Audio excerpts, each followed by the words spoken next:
Un réalisateur, c'est un artiste qui ne sait rien faire. Il ne sait pas faire de photos, il ne sait pas faire de son, il ne sait pas jouer la comédie, il ne sait rien faire, mais il sait comment il faut le faire.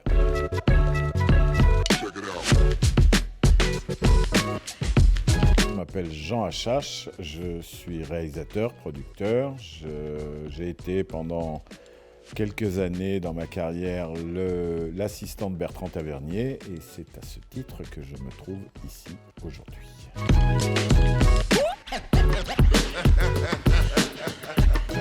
Ma rencontre avec Bertrand Tavernier a été très simple et très rapide. J'étais à l'époque assistant, je partais en vacances, une copine m'a téléphoné en me disant « Bertrand Tavernier cherche un assistant qui soit bilingue pour partir faire des repérages en Écosse ». Je suis rentré à Paris, dardard. J'ai rencontré Bertrand qui m'a donné le scénario en anglais de La mort en direct. Je me suis précipité au drugstore qui était juste à côté du bureau de production pour acheter un Harap's Shorter parce que je n'étais pas du tout sûr d'être capable de lire le scénario d'une seule traite.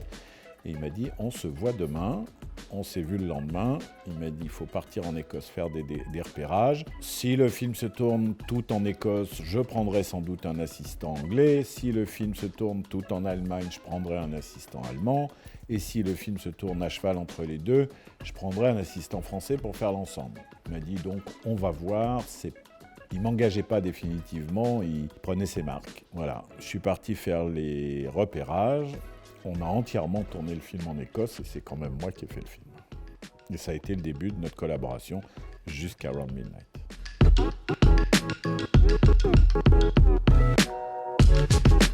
Parce que c'est un making-of comme vous n'en avez jamais vu d'autres. Parce que c'est un making-of qui était totalement libre. Comme il n'était pas financé, enfin il était financé par mes propres deniers, j'ai rigoureusement fait ce que je voulais et j'ai pris le temps. Je suis resté avec eux pratiquement tout le tournage. Donc j'ai été piqué à droite, à gauche, des petits moments.